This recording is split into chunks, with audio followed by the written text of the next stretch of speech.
In early 2023, satellite images sparked widespread speculation.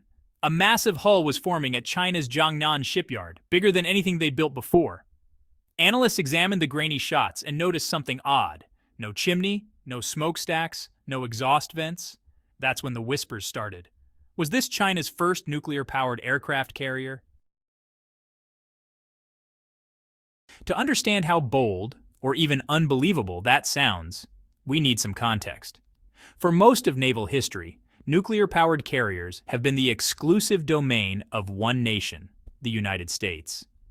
It took the U.S. nearly 40 years, from launching its first carrier in 1922 to debuting the USS Enterprise in 1960, to make the jump to nuclear propulsion.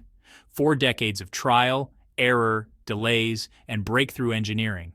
Now, China might be attempting that leap in under 20 years.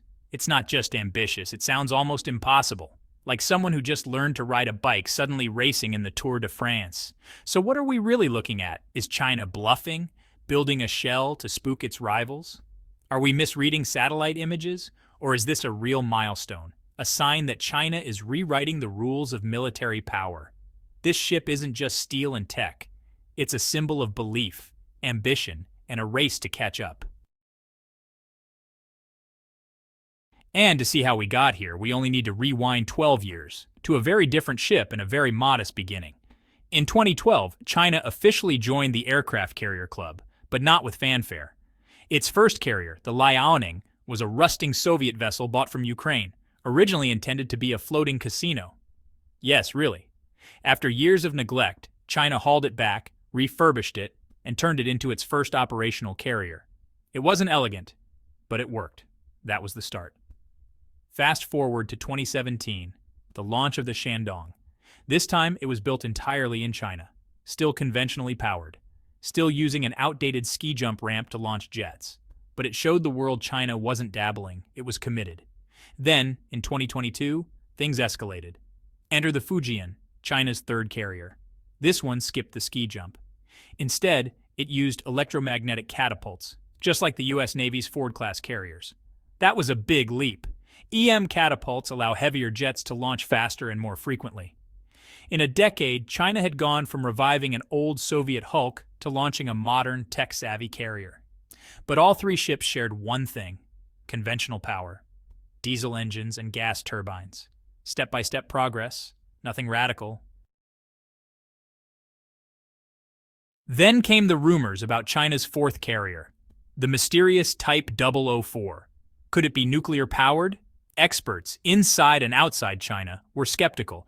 Even China's own defense circles hesitated. The U.S. had taken nearly 4 decades to develop a nuclear carrier. How could China manage it in under 2? But then came the evidence. In early 2024, new satellite images from Jiangnan shipyard showed a giant hull under construction, over 335 meters long, bigger than any Chinese carrier to date, almost the size of the U.S. Navy's nuclear-powered Gerald R. Ford. But here's the kicker. No chimney, no exhaust, no smoke outlets. Not a design miss. This was a statement. Conventional ships need exhausts. Nuclear ships don't. The missing chimney flipped the conversation from rumor to possibility. Then came more hints. Internal reports mentioned China testing a naval reactor about 10 by 15 meters, producing up to 125 megawatts of power, enough to run a large warship or a small city. Blurry shipyard photos revealed larger elevators, extended flight decks, and advanced launch systems, features you'd expect from a next-gen, nuclear-powered supercarrier. Even Chinese state media, usually tight-lipped, began releasing vague articles about strategic propulsion breakthroughs and long-range sea operations. Suddenly, the question wasn't if, but how close are they? So, what's the big deal about going nuclear? Imagine if your car never needed to stop for gas. You could just drive coast to coast without pausing. That's basically what a nuclear-powered carrier offers, on a global scale. Let's break it down for a moment. Unlimited range conventional carriers burn thousands of gallons of fuel every single day. They rely heavily on fuel tankers just to stay operational. No fuel? Well, no mission.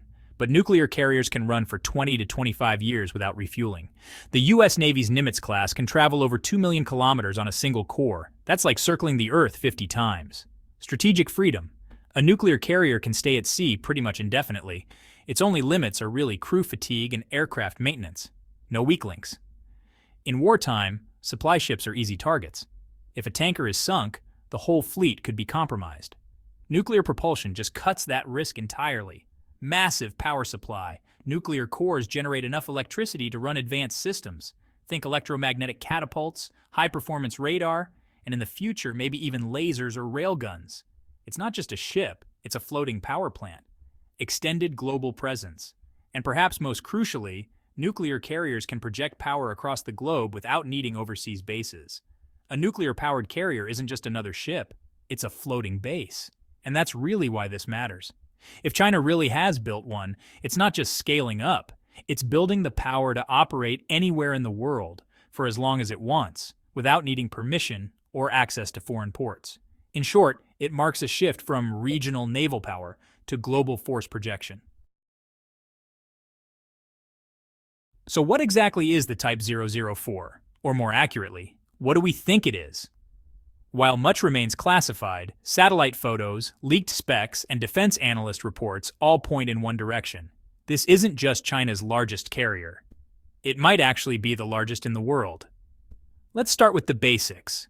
Estimates suggest the Type 004 measures around 335 meters in length and 83 meters in width, making it just a bit longer than the U.S. Navy's USS Gerald R. Ford, which is the current record holder. Its estimated displacement?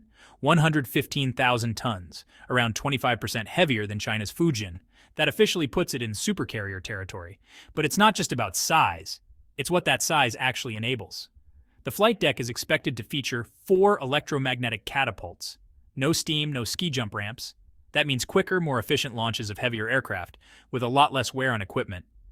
Only recently has the U.S. fully implemented this tech. China is already catching up.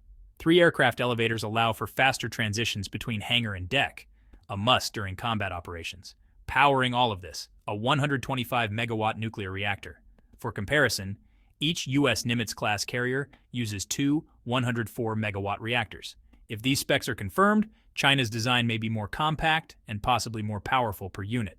As for its air wing, the Type 004 is expected to carry 80 to 90 aircraft, including J-35 stealth fighters, China's F-35 equivalent, KJ-600 early warning aircraft, which are kind of like mini AWACS, drones for reconnaissance, electronic warfare, or autonomous strikes, and helicopters for anti-submarine warfare and support. This isn't just a flight platform. It's a modern, multi-role combat system, a command hub, a drone carrier, a surveillance node, and an airborne strike base. But no carrier operates alone. It's the core of a larger carrier strike group, a floating armada built for offense, defense, and sustained deployment. That's where China's larger naval strategy becomes crystal clear. Surrounding the Type 004 would likely be multiple Type 055 destroyers, China's most advanced surface warships. These giants, at 13,000 tons, are heavier than most World War II-era cruisers. They carry 112 vertical launch cells capable of firing surface-to-air missiles, anti-ship missiles, and land attack cruise missiles. But what really stands out? Hypersonic weapons.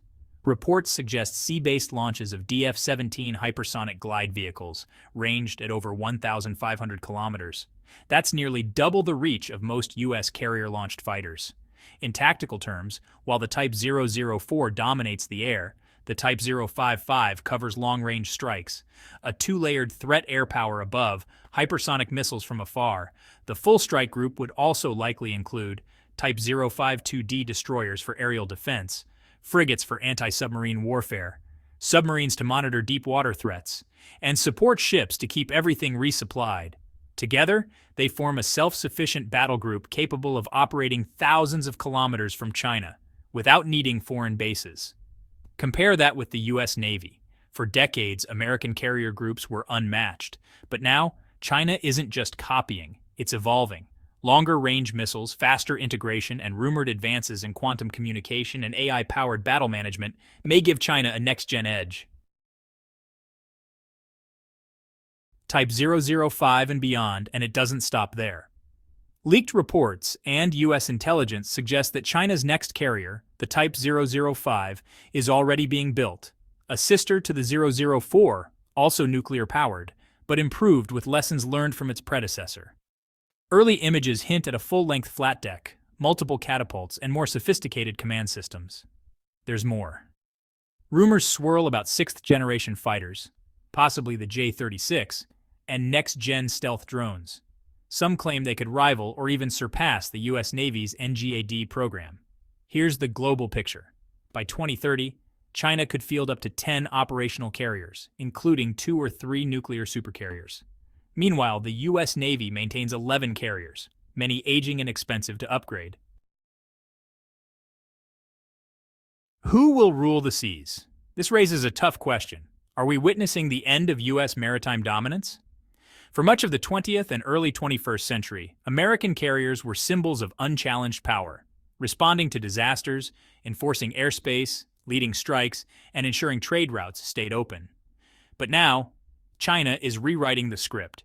In just 20 years, it's gone from refurbishing Soviet wrecks to building cutting-edge carriers that challenge global standards. This isn't just about ships, it's about strategic influence, global presence, and reshaping the world order. Because whoever commands the seas sets the rhythm for global power. And China, it seems, isn't just racing to catch up, it's preparing to lead. What do you think? Is China about to redefine naval dominance? Or is it stretching too far, too fast? Drop your thoughts in the comments. Like the video if you learned something new, and subscribe for more updates on military technology, geopolitics, and the forces shaping our future. Because the oceans are changing, and with them, the balance of power.